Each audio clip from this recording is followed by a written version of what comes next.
Welcome to Sunday worship at First Parish in Concord. My name is Kristen Moore, and my pronouns are she, her, and I am honored to serve on the governing board here at First Parish. First Parish is a member of the Unitarian Universalist Association of Congregations, and love is at the center of all we strive to do and all we aspire to be. Welcome to all joining us, both in our sanctuary and on Zoom. If you are visiting or new to the congregation and need assistance during the service, please chat with your online Zoom host or see one of our ushers at the rear of the sanctuary.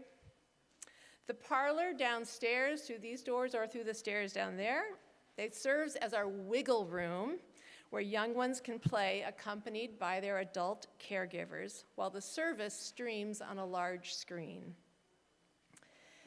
Immediately after the service, please stay for coffee hour in the parish hall, where members of the welcoming and membership team will be available to answer questions and help get you connected.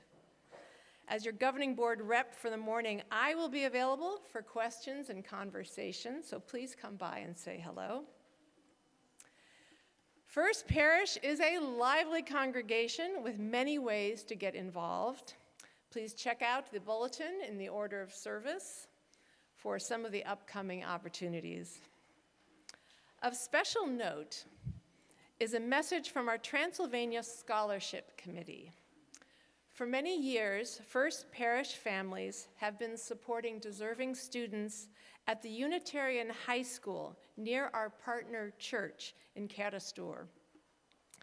We currently have 5 donors so far this year, but we need at least 5 more. Consider becoming a scholarship donor and make a new friend in Transylvania. Stop by the scholarship table at coffee hour to learn more. Welcome once again. To gather in worship is a sacred act, and your presence among us is a blessing. We are glad and grateful that you are here.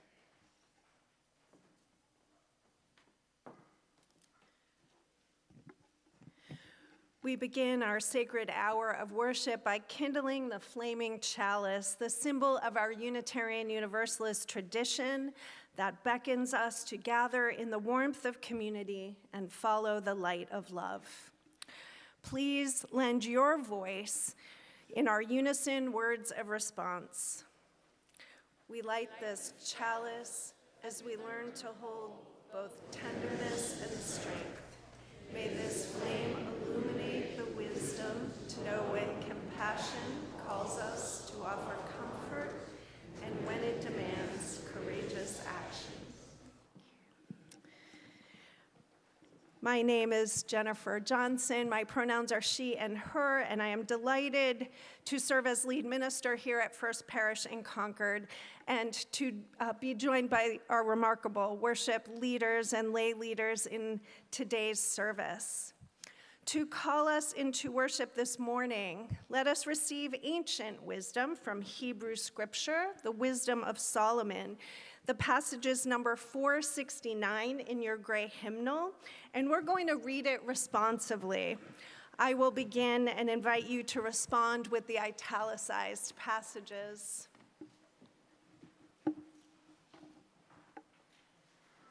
Number 469.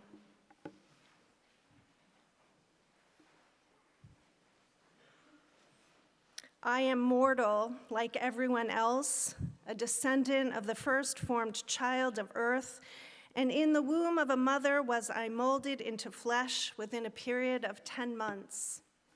I was born, began to breathe common air, and fell on the kindred earth. My first sound was a cry, as is true of all. I was nursed with care in swaddling clothes. No king has had a different beginning of existence.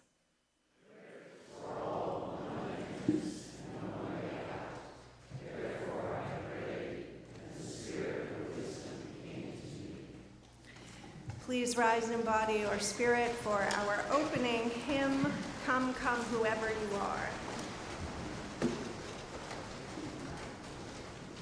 So we're going to sing this a cappella with some djembe, and we always start with this bass line. So I'll invite you, if you're a low-voiced person and you want to keep singing this bass line all the way through, you can. We'll bring in a melody over it, and then once we've got the melody, we'll sing it in a round. Anderson will lead this side, I'll lead this side, and I'll just show you signals for when we're stopping. Though you've broken your vows, though you've broken your vows 1,000 times, though you've broken your vows 1,000 times, though you've broken your vows 1,000 times, though you've broken your vows 1,000 Come, come, come.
So originally, as we were looking ahead and planning for our fall worship, our ideas for today were a little different. We were expecting some very special guests, visitors from our partner church in Transylvania. Many of you may, I expect, have heard that that visit has been postponed. Unfortunately, our guests were not able to schedule their visa interviews and receive their visas from the US government in sufficient time to travel here. The good news is that most of those interviews have now taken place, and the visit is being rescheduled for the spring. So we are renewing our joy and hope with the expectation of that visit. But I do want to acknowledge that there's been disappointment and some heartache. These trips take a lot of planning, and on both sides of the ocean, the congregations have been working very, very hard to make this visit possible. And so there's an ache of grief that we are not with our friends this morning. But in the spirit of that enduring decades-long friendship, we are wearing our Hungarian embroidery, and I am very happy to be able to invite Kathy Spang, a member of our partner congregation committee, to light the candle that is the symbol of our partnership with the wonderful people of Székely Keresztúr.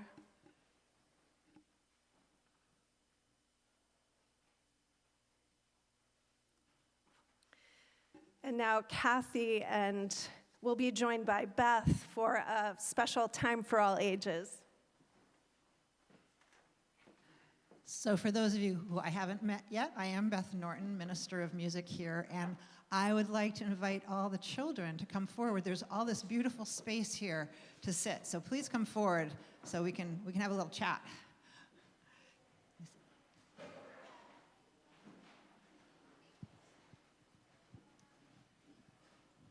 Great. I should sing, come, come, whoever you are, wonder worshiper. Good. Good, and we've got some friends coming with us. Wonderful. Great. So, Kathy and I, as Jennifer mentioned, have both been very involved in our friendship and our partnership with our Unitarian congregation in Seke Kerestur in Transylvania. And when I first started getting interested in this partnership and was getting ready to travel over there and to meet some of those friends when they came here, I thought it would be really good to learn some of their language. And the language they speak is Hungarian. And my friend Kathy here is a native speaker of Hungarian. So she has been a big help over the years in helping me with my Hungarian. Have any of you ever learned a language that wasn't the language you speak at home? Any words? Yep. What languages? Spanish? French? Yeah. And Spanish, yeah. What are some important first words to learn in a foreign language, in a language that's not yours? What are some? Hello? Hello. How do you say hello in Spanish? Hola, right. What else? What's another good one? Yeah. How are you? How are you?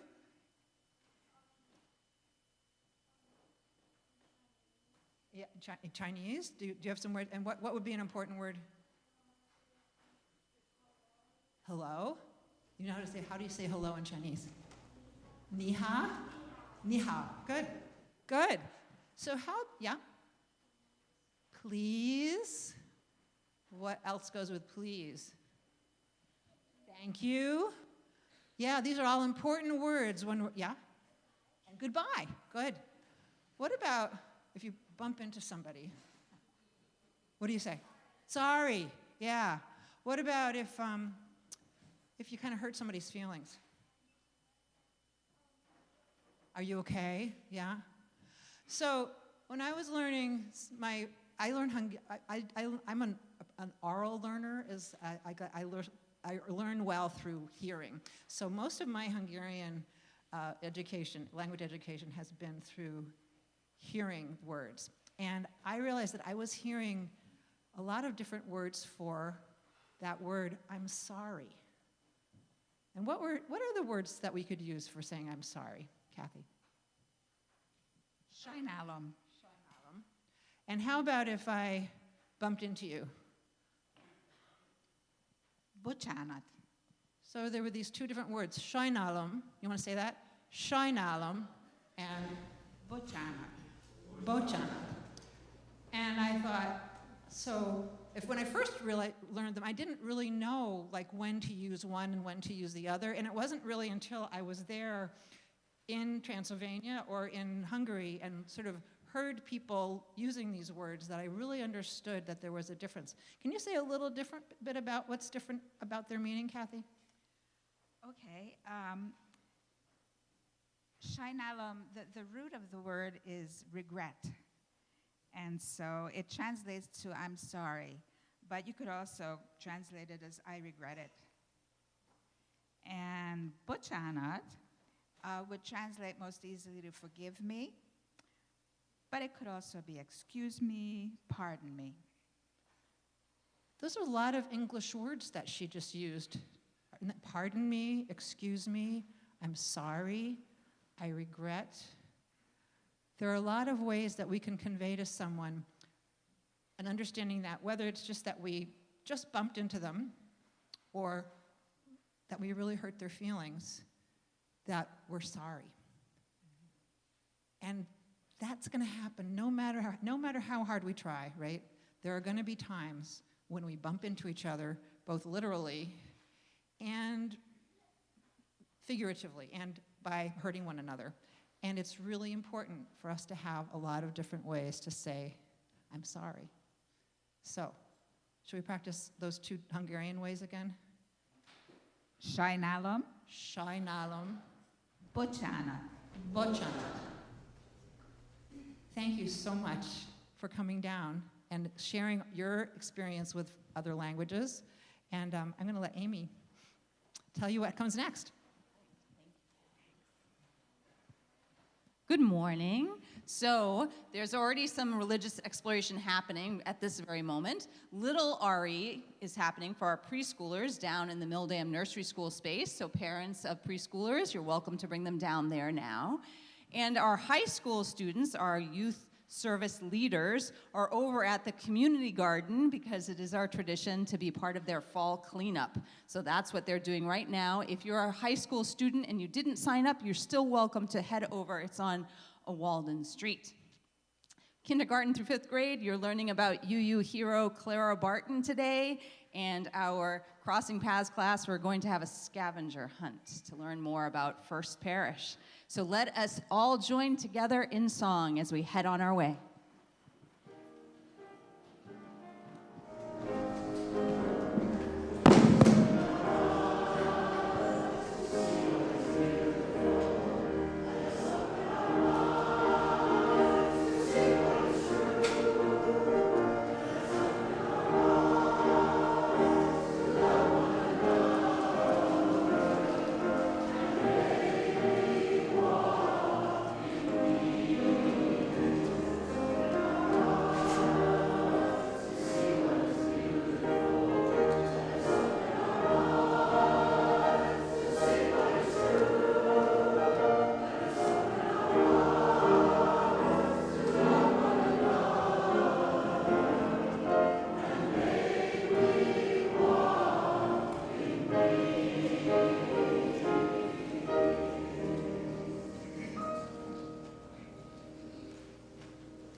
To start off our time of prayer and contemplation, will you breathe with me this morning?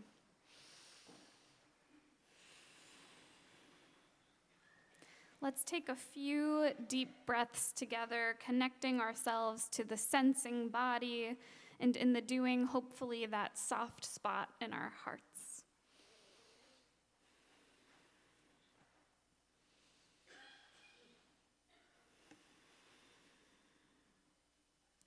As a community of faith and spirit, we bear witness to each other's sorrows.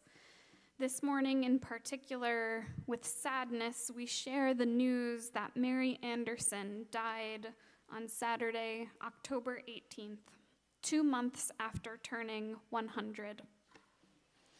Please hold the Anderson family in your hearts and prayers this week, in particular her children, Ken Anderson, Kristen Emerson, and Libby Monahan, along with all who knew and loved Mary.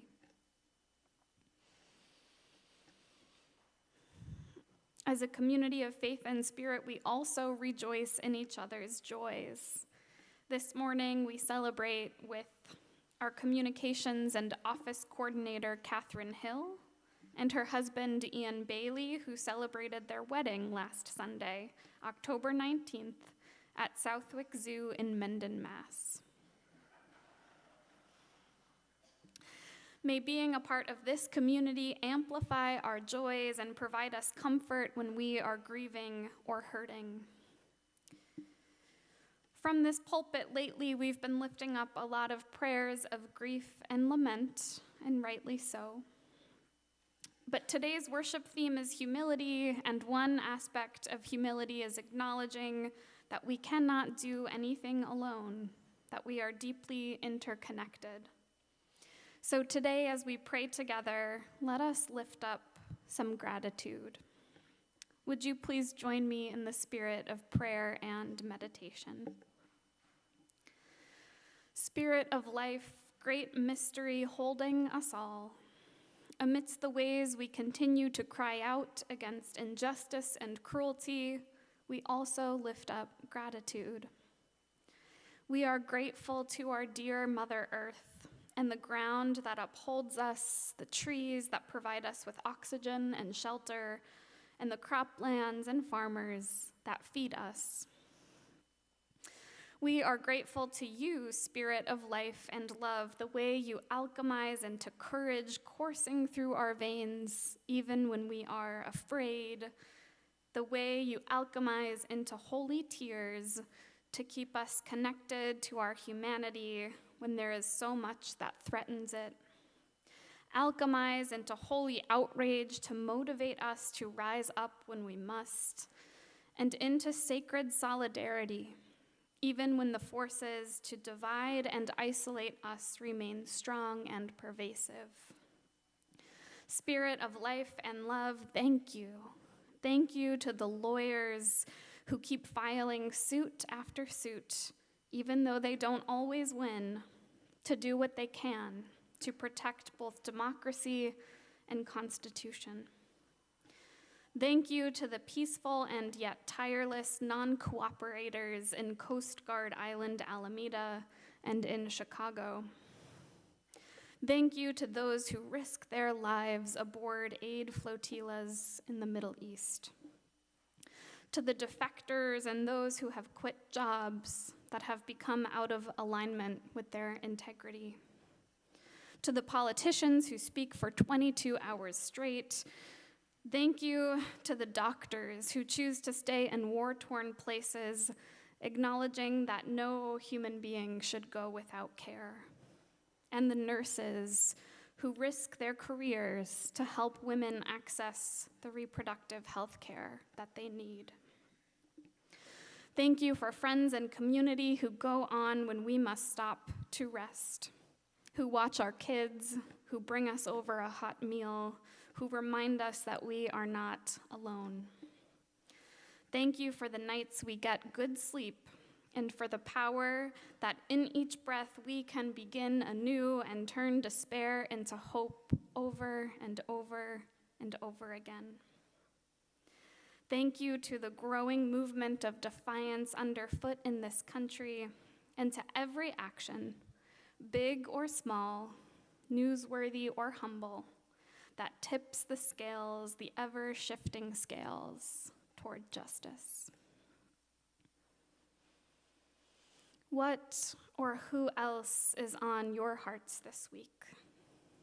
What gratitudes have yet to be named? What griefs or sorrows do you hold closely on your heart?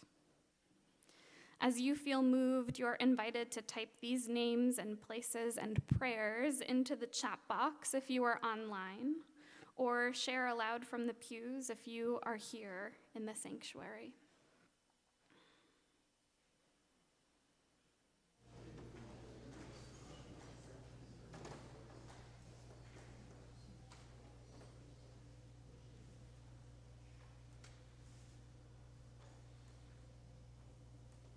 And let us now hold a moment of loving silence for all that has been shared and for those prayers that still remain in the quiet corners of our hearts.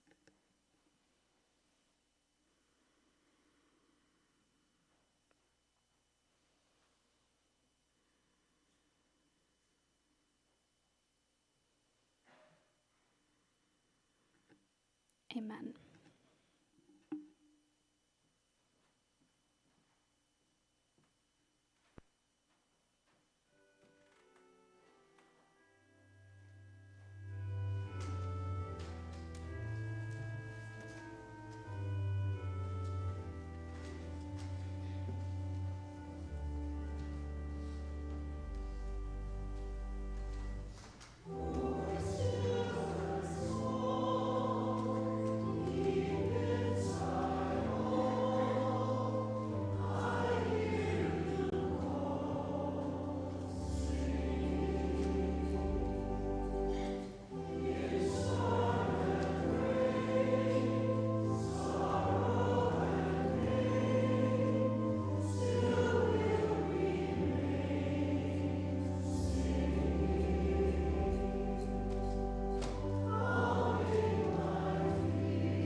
In our Unitarian Universalist faith tradition, generosity is a spiritual practice. For the month of October, the plate collection has been joyfully shared with the Robbins House. Built in 1823, the Robbins House sits just steps from the North Bridge. Generations of Black families lived here, carrying forward the fight for freedom. Among them were Caesar Robbins, who secured his liberty after serving in the Revolution, his granddaughter, Ellen Garrison, a pioneering teacher and civil rights activist, and Susan Garrison, who helped found the Concord Female Anti-Slavery Society in 1837. Today, the Robbins House's goals include unearthing and disseminating the stories of Concord's earliest African Americans, creating related educational resources, and promoting social justice dialogue. Partnering with our Racial Justice Action Group this year, they're helping to unearth the related and expanded history of First Parish in the colonial era. The offering collection will now be generously given and gratefully received.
reading I have for you this morning comes to us from the late Henri Nouwen. He was a Catholic priest, spiritual teacher, and prolific author, active in the last half of the 20th century.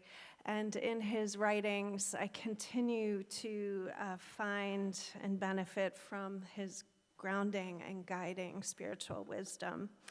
The passage I'm about to share is from his book, Discernment.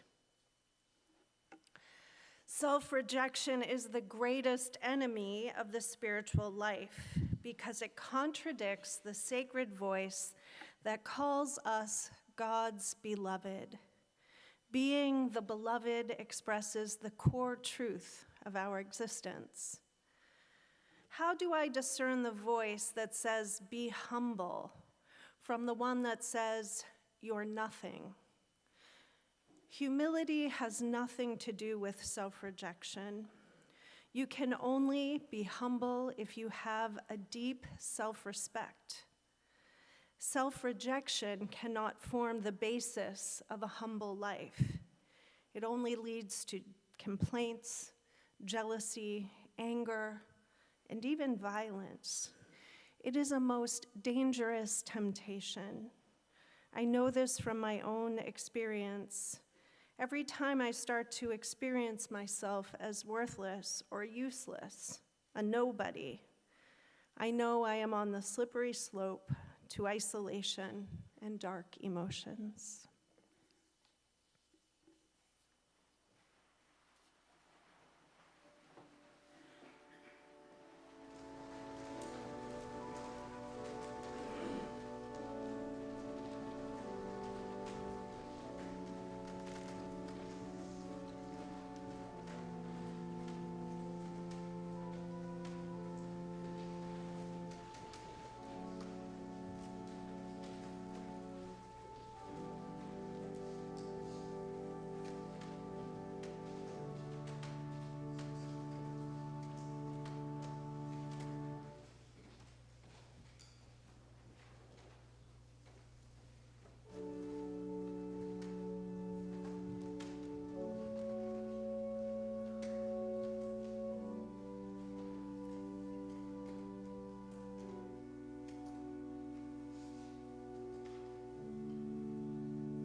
Thank you, choir, Beth, Simon, for ministering to my heart in that. Thank you, Reverend Jenna, for your much needed prayer this morning. About 2 years ago, on an ordinary weekday morning, I was picking up breakfast from the bagel shop in my old hometown of Franklin, Mass. Believe it or not, Franklin has some of the best New York-style bagels in the western suburbs of Boston. Bet you didn't know that. It's a popular local spot with a very small storefront. Lines often snake out the door. Counter space is scarce. Patience is one of the costs of doing business there. On this particular day, when the barista called my name to let me know my latte was ready at the counter, I stepped forward just as another customer spun around and launched forward in a rush towards the exit. We collided shoulder to shoulder, but his bagel survived intact, his iced coffee miraculously unspilled. "Sorry," I blurted out reflexively. He scowled and brushed past me in a hurry.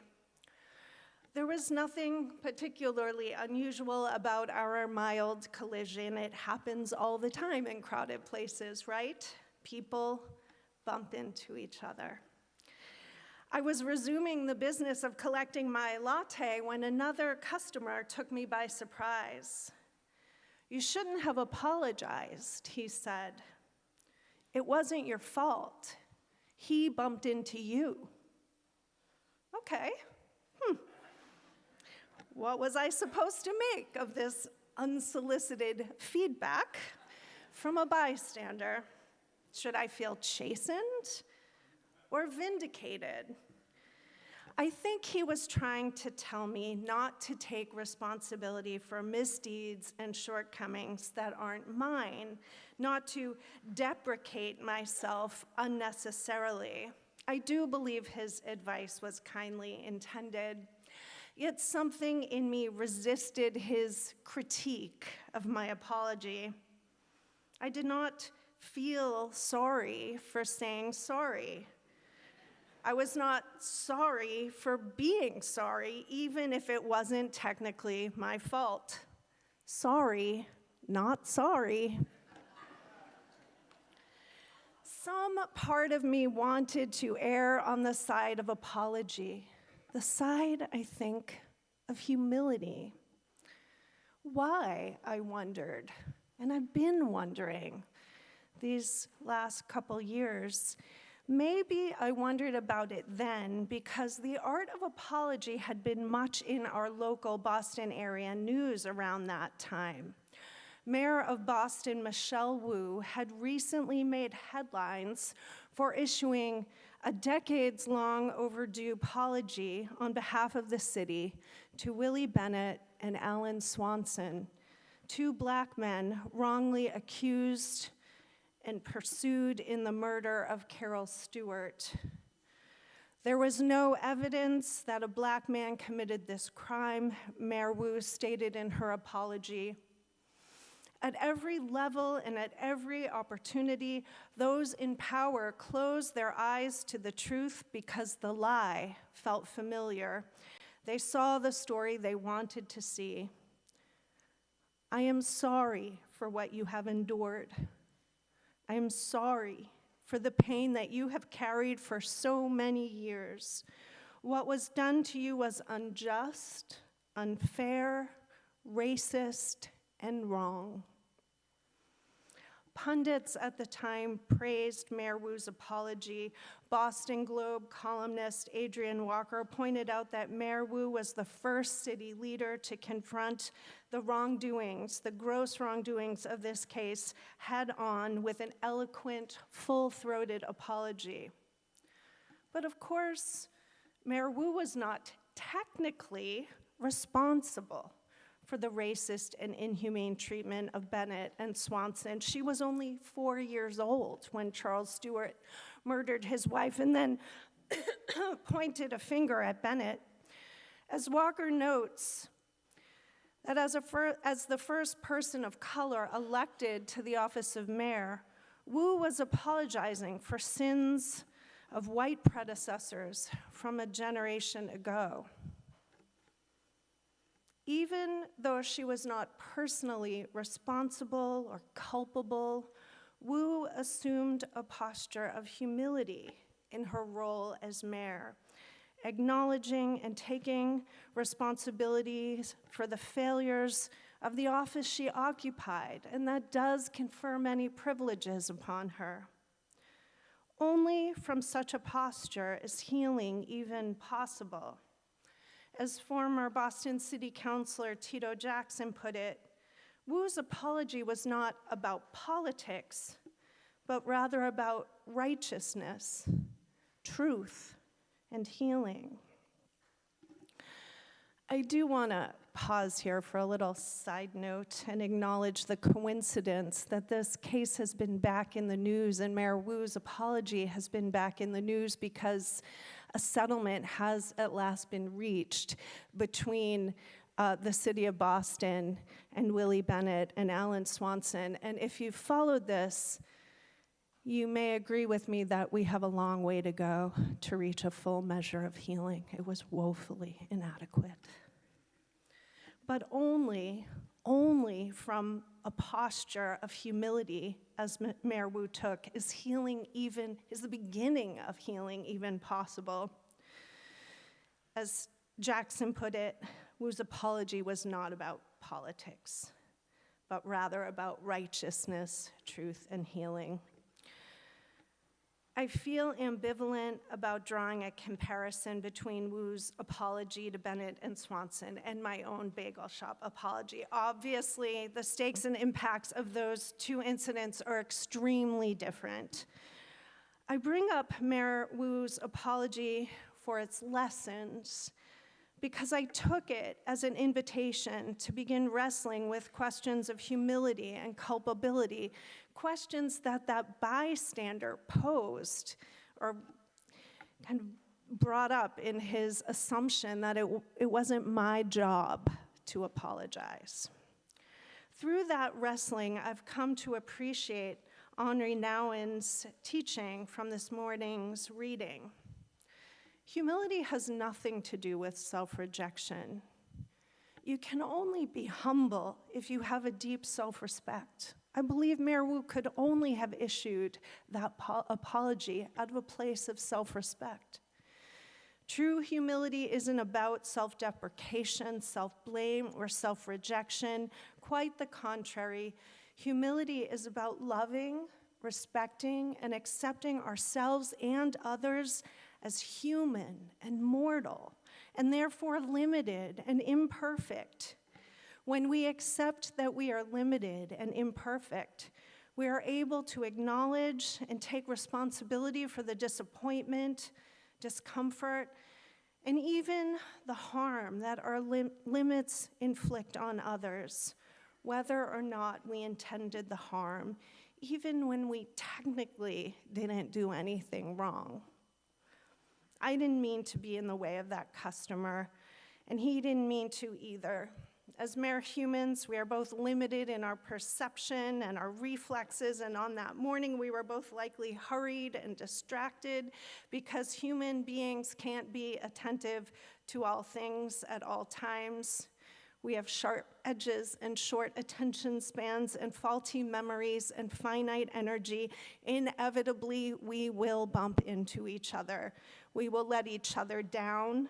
Sometimes we will harm each other in unintended ways, both big and small, inconsequential and life-altering. When I apologized to the man who bumped into me at the bagel shop, I was merely acknowledging the limits of me, which got in the way of the limits of him. Saying sorry, Bochana, is a small way to acknowledge that we share existence on the planet and that we create greater cooperation and kindness in the world when we acknowledge our impact on one another, for better and worse. When apology is only about assigning blame, we risk wading into the waters of self-rejection. We may be tempted to deny our limits or the faults that are in fact ours, because self-rejection is a heavy burden that no one should have to carry. As Nouwen writes, self-rejection only leads to complaints, jealousy, anger, and even violence. Every time I start to experience myself as worthless or useless, a nobody, I know I am on the slippery slope to isolation and dark emotions. Of course, the wrongful and racist accusations against Willie Bennett and Alan Swanson make clear that determining culpability in cases of serious harm is crucial. I'm not suggesting that we make light of culpability, but that's another sermon. What I'm wrestling with today in this sermon is something different. It's about recognizing that assigning blame or fault isn't the only work we have to do when we get in each other's way while going about the daily business of trying to live and thrive together. Sometimes the work that's needed is taking a moment to acknowledge our shared humanity, the humanity that makes us both susceptible to being harmed and capable of harming. When we take that moment, we foster a culture of connection and healing. Bochana. It's not about politics, Tito Jackson said. It's about righteousness, truth, and healing. My bagel shop apology and Mara Wu's apology happened nearly 2 years ago. I've been wondering why I'm wrestling with these experiences and lessons so much in recent weeks. I think it's because I've been feeling my own limits so keenly. The world is so broken right now, and I often feel ineffectual and powerless in the face of the challenges before us. And it's not just the big picture of politics and the wider world. This job I've taken on here, that you've so graciously called me to, it's big and demanding, and you are wonderful and beautiful and so deserving. Especially at a time when the world is so fraught, the expectations of my leadership are sometimes daunting. I worry that I am not enough, not smart enough, not energetic enough, not brave enough, not self-sacrificing enough to meet every last one of the demands and expectations that others place on me and I place on myself.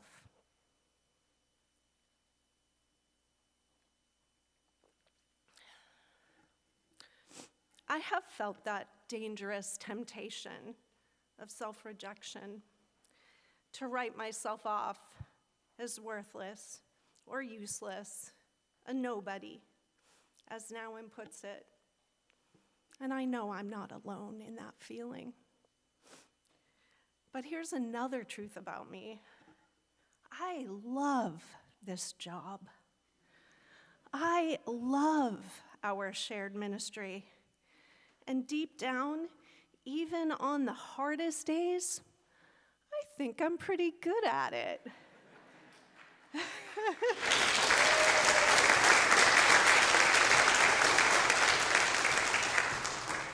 And I think we're pretty good for each other. I want us to flourish together for a good, long while because I believe in us.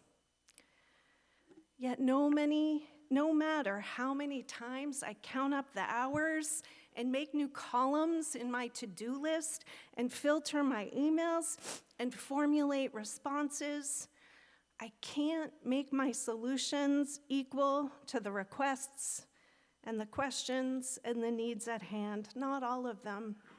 I can't make the math work. I have and I will disappoint you. Sometimes that disappointment might make you uncomfortable, and sometimes it might even hurt you. I wish it weren't so. I try to do right by you. But wishing and trying don't add up to the sum total of all that we aspire to do and be and build together.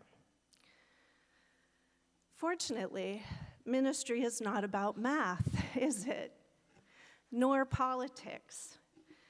It's not about gaining favor or winning approval. It's about love. And I've got enough of that for me and for you.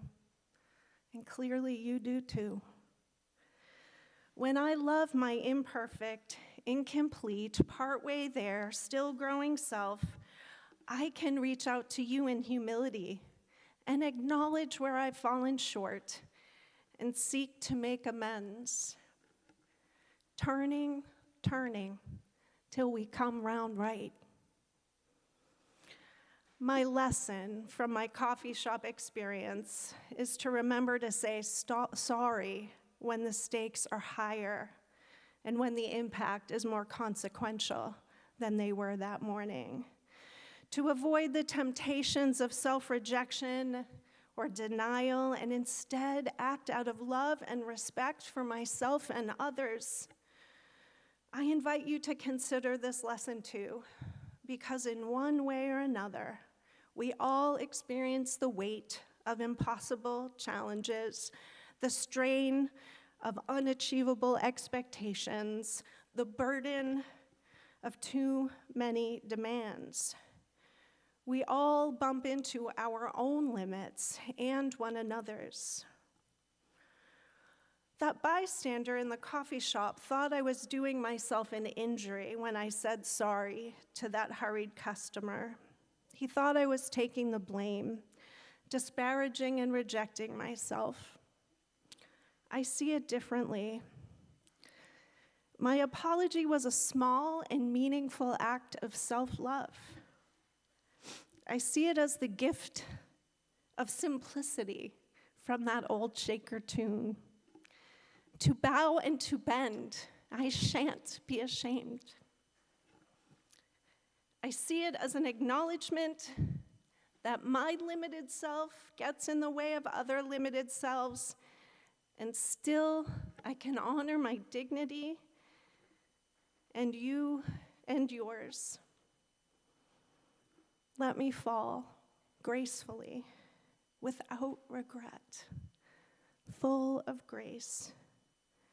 Because I am merely and miraculously a child of creation, not creation itself, a mortal descendant of the first-formed child of the earth, not everything, but something, not whole, but part. Still I am worthy. Still I am useful. Still I am somebody. Still I am loved, and so are you. Pochana. Amen.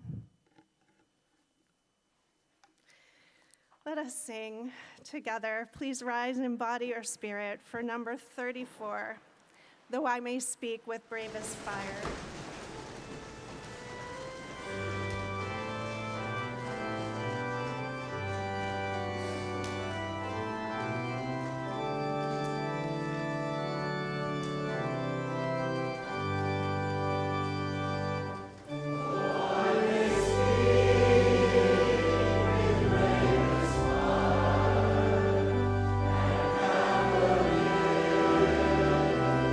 All is fine.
Humility is not about self-rejection, and it's not about giving up.